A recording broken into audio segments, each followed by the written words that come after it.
Right, so many thanks for watching. It's Breakfast Central on News Central. Don't forget to follow us on all our social media platforms at News Central TV on Instagram, Facebook, and if you're outside Nigeria, feel free, shall we? Head to Twitter and Twitter us, log on to the website and watch us live on YouTube.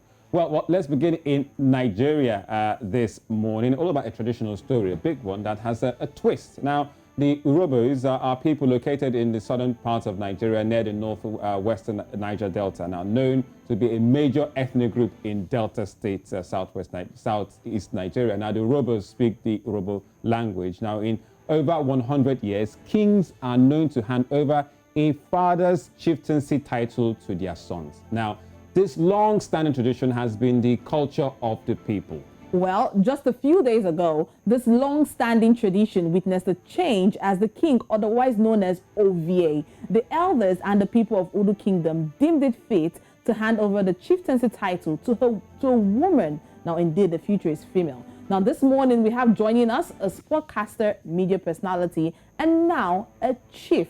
We have Tracy Swore Chappelle, who is Okugbe number 2, or Okugbe the second of Udu Kingdom. Many thanks for joining the program, Swore, or do I call you Okugbe the second now? Congratulations on this new record-breaking title. How does it feel? I mean, you're the first female to be given this title in like, what, over 100 years now?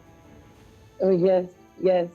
It feels surreal because when we started the process after my dad died and we buried him in October, it didn't feel like it was something that was going to be record-breaking. It was just a family meeting with my family. You know, we're 19, my brothers and I, my sisters and I, cousins and whatnot. You know, we had that meeting and we're like, okay, this is part of daddy's legacy, this is part of daddy's legacy. And, you know, we're checking out the will and what was going to happen to, you know, what he had left.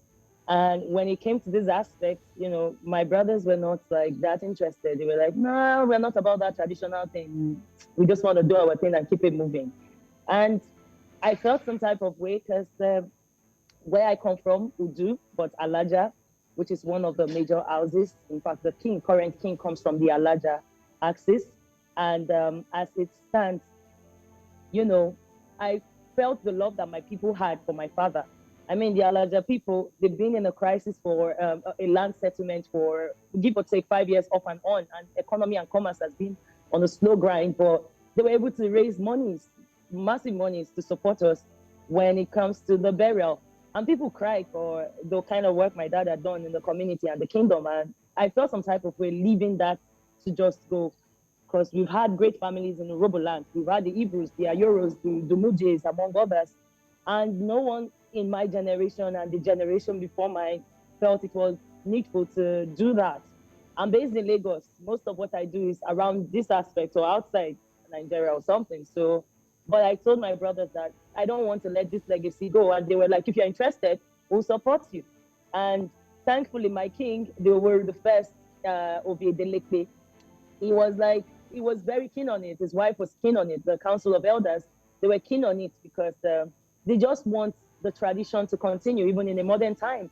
And I'm just glad that by the time we did it and the custodians and the historians looked at it and were like, yo, this is the first time.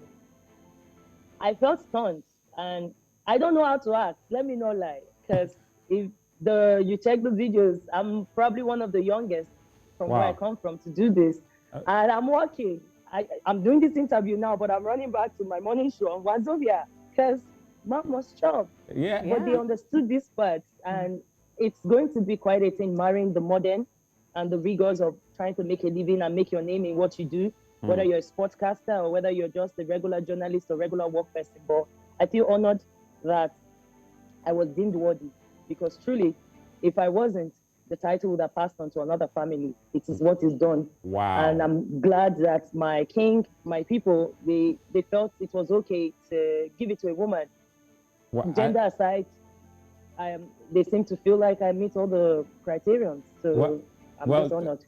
This event clearly made headlines on social media because being that you're a woman and you're taking this title, the Okugbe II of Udu Kingdom, people talked about it and we were like, wow, that's Tracy, that's our colleague, that's my friend. That's what? That's what. It's what you hear on sports. And now Going forward, what will your responsibilities be now that you have this chieftaincy title of Udu Kingdom? What would it mean for you? Does it mean that we'll not see you anymore or hear you anymore on radio? What's going to happen?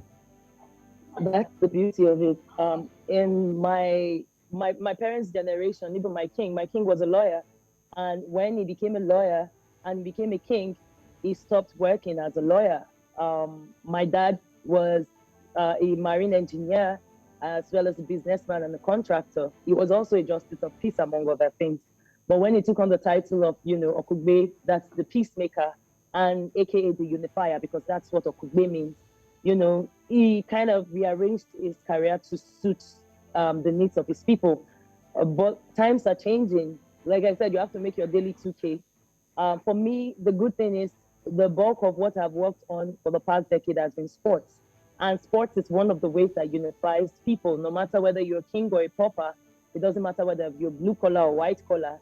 When everybody sits at a stadium and Cristiano Ronaldo scores, everybody shouts, it's a goal. Or Nigeria makes a bucket on behalf of the country, everybody shouts, up Nigeria. So I hope that I would use my work as a sports journalist, my work as a journalist generally, to shine positive light on my community. The hope is to work with foundations such as the Wilson Ejeben Foundation, among others. I've been doing that before in other states, like Edo State and whatnot. I've been doing that working with the United States missions here in Nigeria, working with people like Fortem and Inspire. But I hope to transfer what we do in other states into my community and into my state. Wow. If it's just inter-school sports alone, that will change lives, because Nigerians and Africans and world people know that the Southerners are big in athletics, are big in sports. And if they have something to look out for, that will tackle things like cyber crime that's really prevalent in young youths from my community, from my kingdom, among other things. So the hope is to work with organizations, work with parastatals and corporations, and create avenues where youths, especially developing youths in their preteens and their teen age, can compete and do what they naturally are gifted at. And that's the project we are looking at next year. That's beautiful. Now, so you mentioned that you are 19. Are you talking about your siblings or your extended family? Because that's a lot of numbers. Are you guys in all the South, we have so many. Oh, okay. Okay, so now, so I wanted to also, you've gotten this title, which is a traditional title. Does this mean that you will get involved in some traditional meetings where they are mostly men, or does this mean that your birthplace has been taken up, or is this still the same? Yeah. For a lot of people, it means different things. From your own tradition, does it mean that you will get involved in more meetings that are predominantly men or male, or does this mean you still remain the same in terms of status quo? So there are women chiefs in my community in Uroboland. We have young chiefs even. I was blessed to have a friend, Chief Christabel Biwebi, that was from another kingdom in Ugeli, where she got her own title when she was in her 20s. But the difference between what has gone on before and what is happening now is I am inheriting my father's home. Wow. And in that stand, that means that if I had gotten the chieftaincy as a married woman, that my husband had gotten the title, I would have been given a title. And maybe me and my husband are not together. That means whatever privileges are there, I would no longer have it. What happens is I'm just a culture custodian now. I will sit in the place where the men sit, where they have the conversations pertaining to our traditions and our culture and our people, according to the level that my grade reached, because everything is by grade. They are ruling houses and they are elders. For now, I'm one of the youngest. I don't know if I'm going to sit in the high end with the executives, but one thing I know for sure is, for now, I will be in a place where my father has been. Maybe not all the places, but I will sit where my seniors are. And hopefully I'll get some wisdom as well, because that is needed. We need to translate that to the next generation. This is a very first, Tracy. As we say, Africa first right here on News Central. This is a very first for Udu Kingdom out there in Delta State. Inheritance from a father in Uroboland, from a father to a daughter for a chieftaincy title. Well, I'm sure lots of Africans are seeing this right now and wondering, wow, a woman. Well, congratulations, Chief. And how do we address you? Chief. Olorogun. Olorogun. Olorogun. Olorogun. Oh, okay. Mingwa. Migwa. No. Just the Olorogun and I'm fine. That's Olorogun. fine. All right, Olorogun, which is the Okugwe, the second Tracy Chapel Swore. Thank you very much for coming on Breakfast Central.